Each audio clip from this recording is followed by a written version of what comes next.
Welcome, I'm the Deadwood Jedi. This is another Raid Shadow Legends video, and today we're going to be talking about Bommal, the Dreadhorn.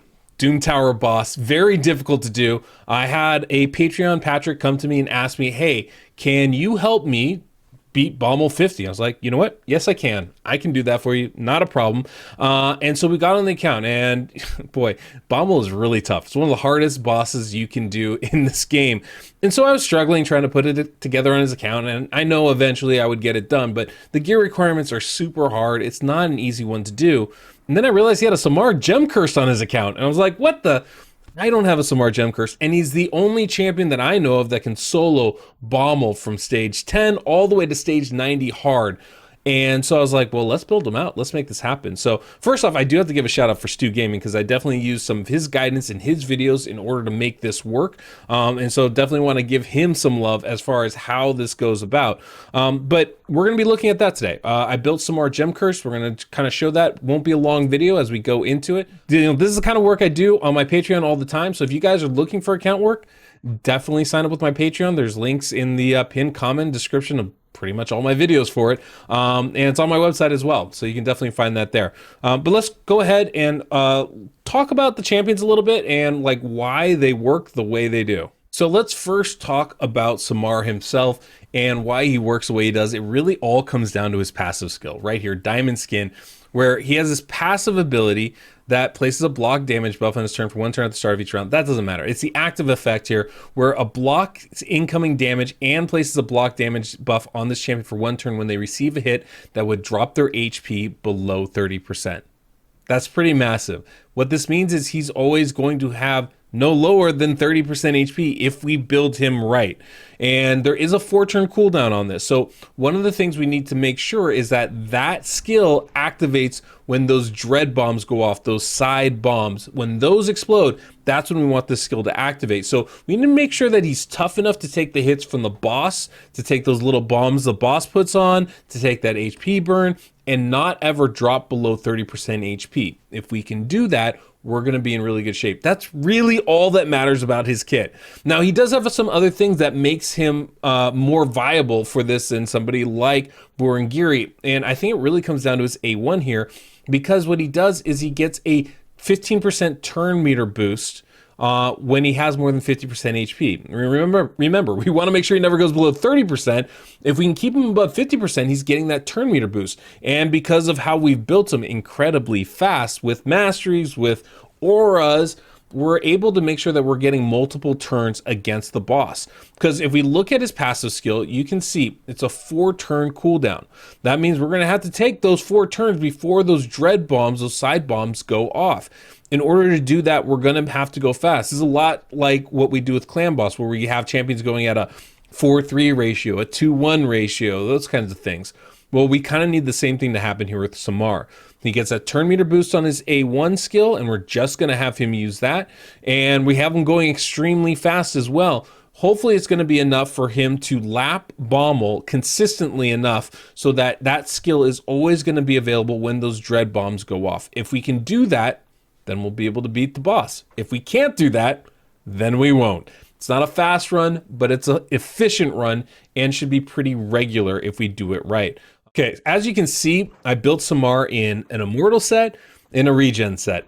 That's pretty much all you need. All we're looking for on those sets is speed. Some defense is great, lots of HP, and speed, especially speed, because we need him to get that cooldown on that passive ability back. That's really all we're looking for.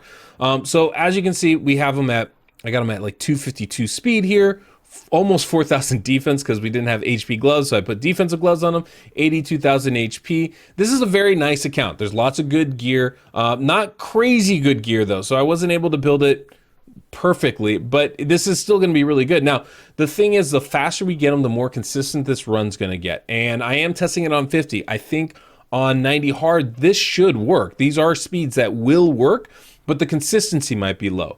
The more speed we put on him, the more effective he's going to be, the more consistent he's going to be, for 2 reasons. One, those gear sets, they're going to heal him on his turn. The regen, the immortal set, so the more turns he takes, the more he heals, right?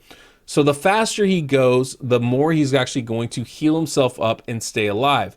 On top of the fact that we got to get that passive cooldown. Now the boss is going at 250 speed on stage 90. We're going on stage 50, so it's definitely lower.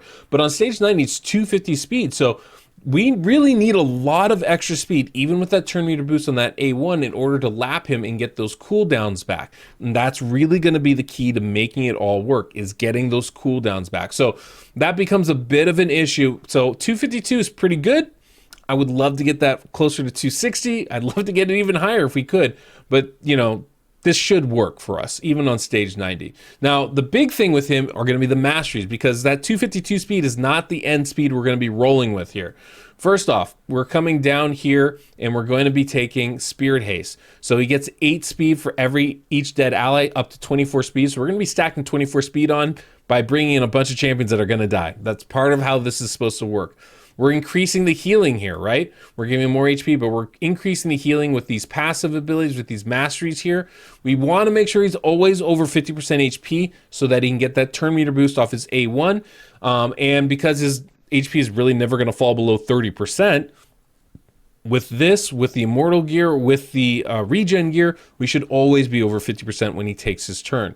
We also go down the offensive tree here. Now, a lot of this is just, you know, offensive stuff, right? We take Life Drinker to heal up a little bit, but he doesn't do that much damage. It's not crazy.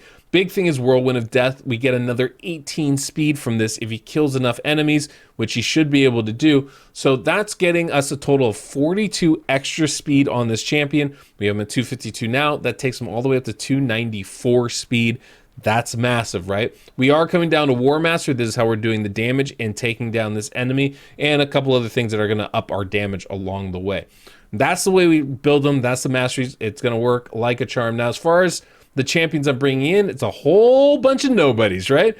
One thing I am doing, though, is I'm bringing Fushan in for that speed aura. 24% speed aura is really nice.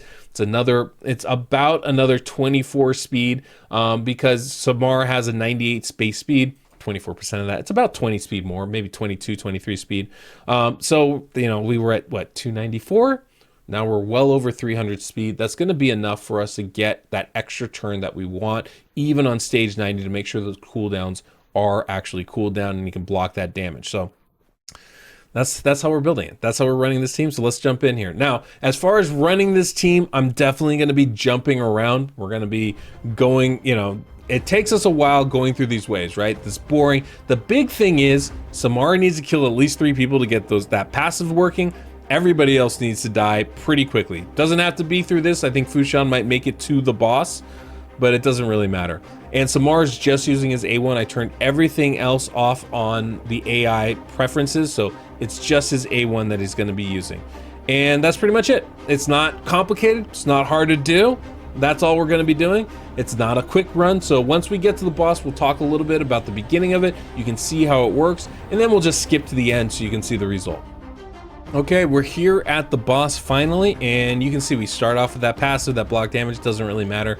And we're gonna lose Fushan pretty quickly here, which is perfectly fine. We already have all the masteries have procced, right? We lost 3 allies, so we got all the mastery bonuses from the support tree. We killed 3 enemies, so we got all the mastery bonuses from the attack tree. So we're at the max speed right now, and once he dies, now you can see we're going. And it doesn't matter the damage that Bommal's doing, it's not going to be enough to take us down. And there you go. You can see that passive proc when those bombs goes off, those dread bombs that would take him under 30%, keeps that from happening. So he's constantly getting that turn meter boost with this A1 skill there.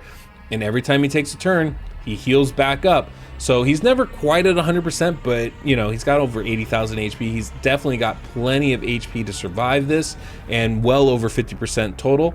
And you can see he's just going to be constantly ticking away the damage there, nice and steady. And when those bombs go off, boom, his passive activates, and because he takes his so many turns in between, that was 1, this is 2, he's going to take a 3rd right here. All he needs to do is take 1 more. Even the bombs just dropped. Plenty of time for him to get his passive back around. And now, if he ever drops below 30% HP, he's going to have that block damage go up, and he won't be killed.